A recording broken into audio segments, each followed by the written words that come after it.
Cedar Fair is one of the largest amusement park chains in North America. They currently own 11 parks across the continent, as well as operate Gilroy Gardens and Schlitterbahn. For the sake of this video, I'll just be talking about the true Cedar Fair parks, so excluding the water parks as well as Gilroy Gardens. It wasn't until this past summer that I had the chance to visit all 11, and so now, for the first time ever, I can confidently rank each of the parks based off of my experience for them. And for most of these parks, I've been multiple times. Only Michigan's Adventure and Valleyfair I've been to once, and those were the last two parks I needed. And I know as time goes on, investment will continue to get placed in them, the parks will change, and so it's very possible that in a couple of years I might need to update this list based off of how the parks have evolved. But for now, this is how I place them. In last place is the clear loser of the bunch, Michigan's Adventure. This is definitely the runt of Cedar Fair. It is not given the same treatment as the rest of the parks. To an extent, I wouldn't even say it feels like a Cedar Fair park. Not only has it received next to no investment over the past decade, but the ride collection just doesn't stack up, and the park atmosphere leaves a lot to be desired. This is really the only Cedar Fair park that I truly don't recommend. Every other park I feel like is definitely worth visiting though. And at 10th place we have DORNEY. And this is one that I really wanted to like more than I did. I've been twice, and both times I left underwhelmed. They have a decent collection of roller coasters. Talon is definitely the star attraction here, but the overall atmosphere just feels kind of lackluster. All it takes is spending a couple hours here before you're done. There's not really much else left to do. You leave and you don't feel the need to go back for a couple of years. This is another one that I hope Cedar Fair will pay more attention to in the future. And if they get that gravity group, it sounds like they might. Just above it is Worlds of Fun. They have a very similar ride collection as DORNEY Park, but I feel like they nailed the atmosphere. It is a lot better than DORNEY's. Each area of the park is loosely themed to another country, and the park is also a lot bigger. Prettier landscaping too. In this case, Prowler is definitely the best attraction here, and like DORNEY, I hope that Cedar Fair will send this park a new roller coaster soon. At the number 8 spot, we have Valleyfair. And if this park had a stronger ride collection, then I definitely think it would be higher, because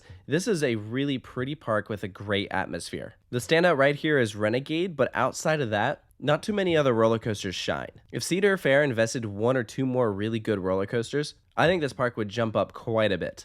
It was definitely a park that surprised me. And finally, we have our last of the mid-tier Cedar Fair parks, and that is California's Great America. And I've had a great time here. I think it's a really fun park, and they have a really solid top 3. I actually think it's a better top 3 than the next park on our list. They don't have as many attractions as some other Cedar Fair parks, but it sounds like the company has big plans for this park in the future, which I think is going to be great. I think this is another park that has the potential to jump up in the future. And right in the middle of the pack is Canada's Wonderland. In terms of atmosphere, Canada's Wonderland is one of the best. It's Cedar Fair's only park outside of the United States. It's also home to some of the most roller coasters on the planet. Unfortunately, there's a lot of duds there. Only a couple that stand out. But if there's one thing that Canada's Wonderland does do really well, it's flat rides. They have a lot of great thrill attractions to balance their roller coaster lineup. But I think in order for this Cedar Fair park to jump up a few more spots, they'd have to remove some of those duds and put in some much stronger replacements. Taking the number 5 spot is my home park, King's Dominion. And I love this place. To me, it's a home away from home. But from an unbiased perspective, it's had kind of a rough couple years with a lot of attractions closing, most notably Volcano.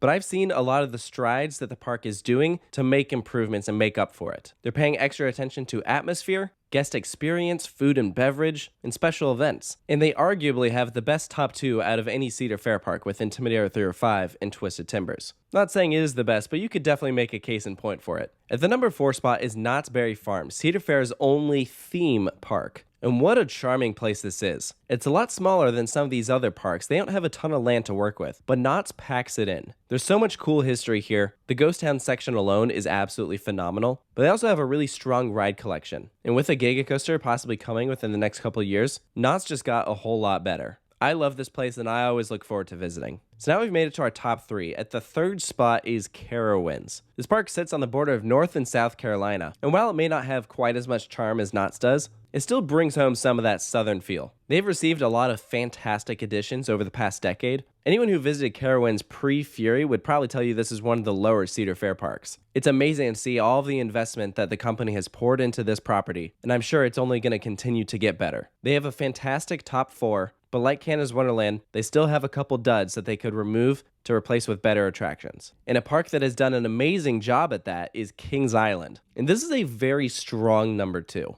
I think you could absolutely make an argument for it being the best Cedar Fair park. The guest experience is fantastic. They have a lively atmosphere, great employees, and one of the best ride collections. There really isn't a dud in the bunch. Every single year, there's something new that guests can look forward to. And with each investment, one of the weaker points of the park is suddenly flipped around and now one of its strongest. Kings Island has always been one of my honorary home parks. I always give it many visits each year because I love going here and I can't get enough of it. But I didn't put it at our #1 spot, which I don't think is going to come as too much of a surprise for people because in first place we have Cedar Point in Sandusky, Ohio. I think everyone knows Cedar Point for being the roller coaster mecca, which is absolutely true. Their ride collection really is bar none. Unlike a park like King's Dominion that has a very clear top 2, Cedar Point has like a top 6, and depending on who you ask, they'll tell you a different order for their favorite rides. And pretty much everything I said about Kings Island also applies here. They get investment like no other, constantly making changes and improvements to make the park better, and not just in the ride area, but also in guest experience, food and beverage, shows, you name it. And with its location being right there on Lake Erie, it really feels like a vacation destination.